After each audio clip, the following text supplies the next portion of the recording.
राधे राधे। आप सभी का बानी भक्ति चैनल पर बहुत बहुत स्वागत है। आज की वीडियो में हम पौष पूर्णिमा के बारे में जानेंगे। हिंदू पंचांग के अनुसार वर्ष के हर महीने में शुक्ल पक्ष की चतुर्दशी के अगले दिन पूर्णिमा मनाई जाती है। इस प्रकार पौष माह की पूर्णिमा 17 जनवरी को पड़ रही है। पूर्णिमा के दिन चंद्रदेव पूर्ण आकार में होते हैं। इस दिन पूजा, जप, तप और दान से न केवल चंद्रदेव बल्कि भगवान श्री हरि की भी कृपा बरसती है। पूर्णिमा और अमावस्या को पूजा और दान करने से व्यक्ति के समस्त पाप कट जाते हैं। सनातन शास्त्रों में पूर्णिमा के दिन पूर्णिमा व्रत और सत्यनारायण पूजा का विधान है। इस दिन साधक पवित्र नदियों में स्नान कर तिल तर्पण करते हैं। इससे पितरों को मोक्ष मिलता है। अतः पौष पूर्णिमा का विशेष महत्व है। आइए जानते हैं पौष पूर्णिमा के शुभ मुहूर्त के बारे में। पौष पूर्णिमा सोमवार 17 जनवरी 2022 को है।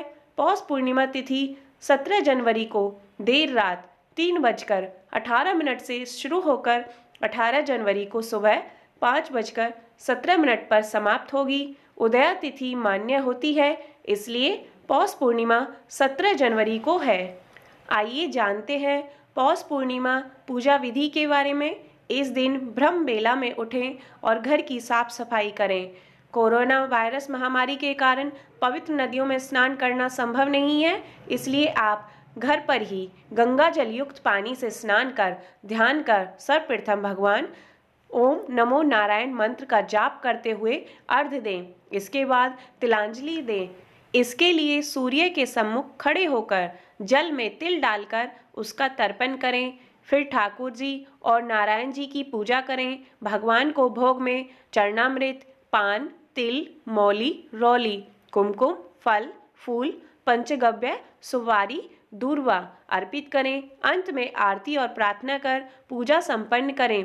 इसके बाद जरूरतमंदों को और ब्राह्मणों को दान दक्षिणा अवश्य दें। इसके साथ ही आप पूर्णिमा को व्रत की सिद्धि के लिए भगवान विष्णु और माँ लक्ष्मी के समक्ष घी का अखंड दीपक जलाएं और इस दिन दीप दान करना बहुत ही शुभ माना गया है। भगवान विष्णु को प्रसन्न करने के लिए इस दिन आसमान के नीचे, सायंकाल घरों में, मंदिरों में, पीपल के वृक्षों के नीचे और तुलसी के पौधे के पास आपको दीप प्रज्वलित करना चाहिए। अब जानते हैं दीपदान कैसे किया जाता है। दीपदान की विधि: इस दिन भगवान विष्णु का व्रत भी रखना चाहिए और मंदिर के चौराहे पर या नदी के किनारे पर दीपदान करना चाहिए। तो चलिए अब जानते हैं सोमवार के दिन जो पौष पूर्णिमा मनाई जाएगी उसके लिए कुछ धार्मिक उपाय करने से जीवन में आए कष्ट दूर होते हैं, वही घर में सुख और सौभाग्य आता है। तो चलिए जानते हैं उन उपायों के बारे में। सबसे पहले तो आपको शुभ फलों में वृद्धि के लिए पौष पूर्णिमा के दिन मुख्य द्वार समेत घर के दरवाजों पर आम और अशोक के पत्तों का तोरण अवश्य लगाना चाहिए। ऐसा करने से घर में माँ लक्ष्मी का आगमन होता है। पूर्णिमा तिथि भगवान सत्यनारायण और माता लक्ष्मी को समर्पित होती है, इसलिए इस दिन श्री हरि विष्णु व माँ लक्ष्मी की विधि विधान से पूजा अर्चना करने और व्रत आदि रखने से संकटों और दुखों का नाश होता है और जीवन में सुख, शांति और समृद्धि का आगमन होता है। रात्रि के समय भगवान नारायण की प्रसन्नता के लिए नित्य भजन कीर्तन स्तुति के द्वारा जागरण करना चाहिए। जागरण करने वालों को जिस फल की प्राप्ति होती है वह हजारों वर्ष तपस्या करने से भी नहीं मिलता है, इसलिए हो सके तो रात्रि जागरण पूर्णिमा के दिन अवश्य करना चाहिए। जैसा कि स्कंद पुराण में कहा गया है कि सत्यनारायण भगवान विष्णु के ही रूप हैं, ऐसे में पूर्णिमा के दिन सत्यनारायण की कथा कराने और सुनने से भक्तों पर विष्णु जी की असीम कृपा होती है। शास्त्रों में कहा गया है कि सत्यनारायण कथा कराने से हजारों साल तक किए गए यज्ञ के बराबर फल मिलता है। इस दिन गीता पाठ, विष्णु सहस्त्र नाम का पाठ, ओम नमो भगवते वासुदेवाय का जप करने से प्राणी पाप मुक्त होकर, कर्ज मुक्त होकर विष्णु जी की कृपा पाता है। यदि आप पूर्णिमा का व्रत रख रहे हैं तो पूर्णिमा के व्रत की सिद्धि के लिए भगवान विष्णु और माँ लक्ष्मी के समक्ष घी का अखंड दीपक जलाएं।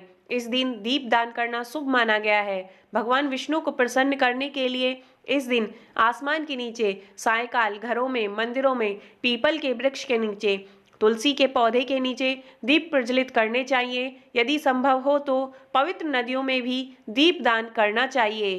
पौष पूर्णिमा शीत ऋतु में पड़ने के कारण इस दिन सर्दी से राहत देने वाली गर्म वस्तुओं का दान करना चाहिए। इस दिन चावल, घी, खिचड़ी, कम्बल, वस्त्रदान, तिल से बनी हुई मिठाइयाँ, फल आदि का दान करना बहुत ही लाभकारी माना गया है। जो लोग जीवन में धन संबंधी समस्याओं का सामना कर रहे हैं, उन्हें पूर्णिमा के दिन चंद्रोदय समय में चंद्रमा को कच्चे दूध में चीनी और चावल मिलाकर अर्घ्य देना चाहिए। ऐसा करने से धीरे धीरे उनकी आर्थिक समस्याएं खत्म होने लग जाती हैं।